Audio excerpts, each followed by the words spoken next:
Hello, it's Yibagoon. Welcome back to my series on basic triggers for Age of Mythology Scenario Editor. Today we're going to be looking at a certain group of effects called Modify Protounit. Now this is quite a widely used effect in triggers in custom scenarios because what this allows you to do is modify the stats of a certain unit. So we've got our militia here, and if we go into detailed help, we can see our hit points, speed, population cost, armor, and attack. We've also got line of sight and a unit count number. All of these values can be changed with the Modify Protounit trigger, and in fact there are 56 different fields that one can change. So we create a trigger, active, high priority, always, and we look at Modify Protounit. So you can see we've got quite a lot of potential values to choose from. Let's start with hit points and make it fairly basic. So I'm going to add in another 100 hit points to this militia. So instead of the 100 hit points, it now has 200 hit points.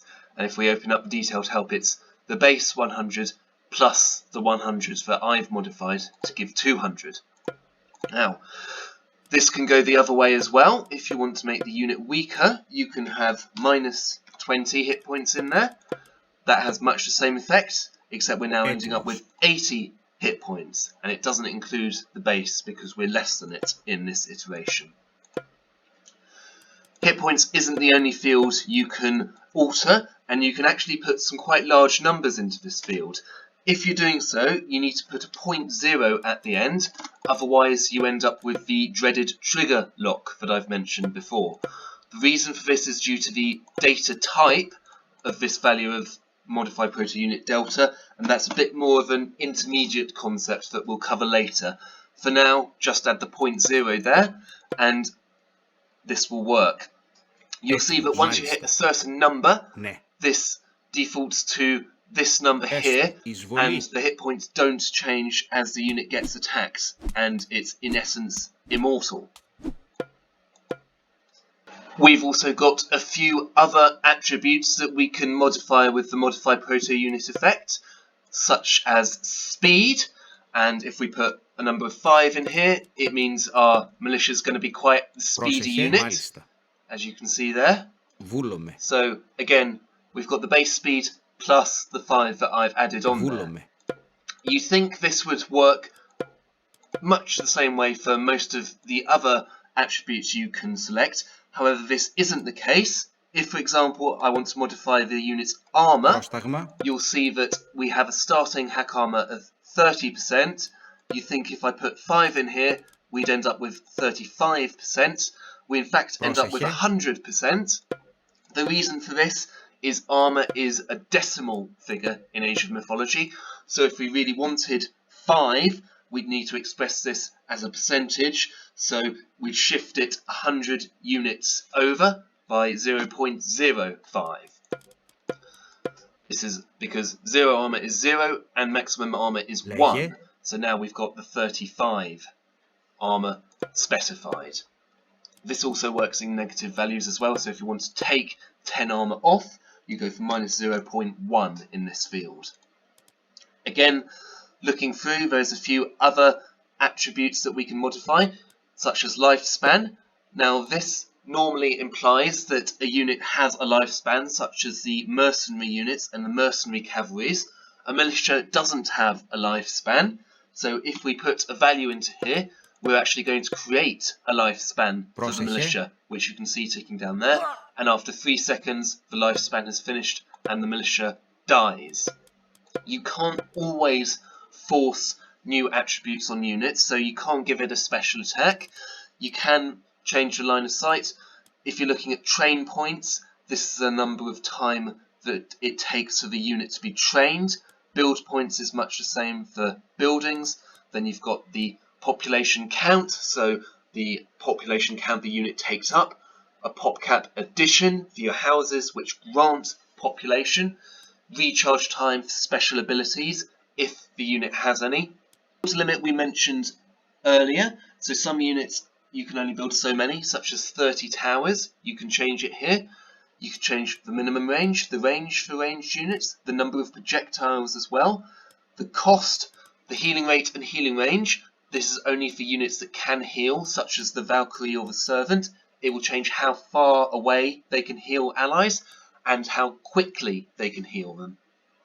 For all units, you've got the cost. The carry capacity is for villagers, and usually it's only gold, wood and food because they can't carry favour. Then you've got your armour, your attack and bonus versus other units. The last one here is move type, which is a new addition. There are 4 values that we can enter here. So there's land movement, water movement, amphibious movement and air movement.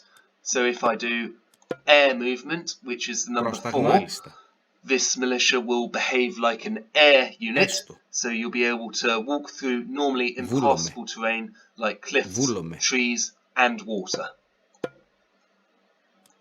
If you want to have a bit more fun, you can modify the attack of this unit. So for this I'm going to do hand attack, hack.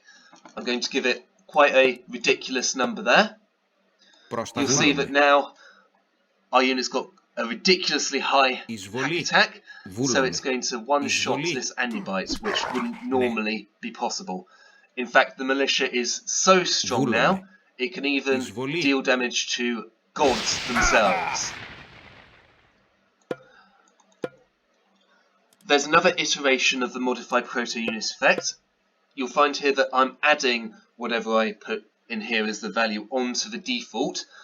This can change with patches and various other effects. If you want to be more precise, you're going to use the Modify Proto-Unit Absolute effect.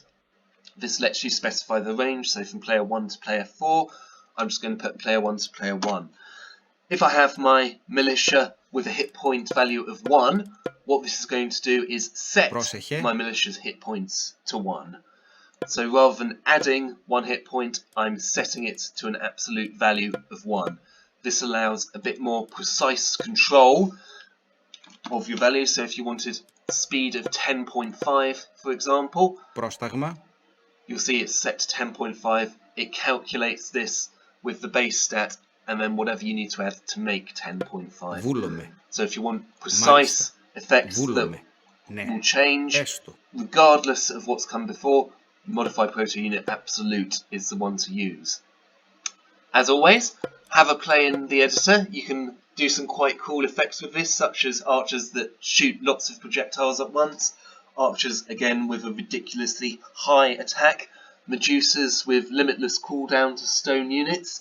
The effects you can have with this trigger are pretty exciting. For the final note, I'm just going to leave a text note of what you can use for the move type delta. So this is going to be the values that you put in this trigger, and it's going to be 0, 1, 2, 3 and 4 as you now see on your screen. The effects are the same if you use Modify Proto Unit Absolute and just your standard Modify Proto Unit. Good luck, have fun with experimenting!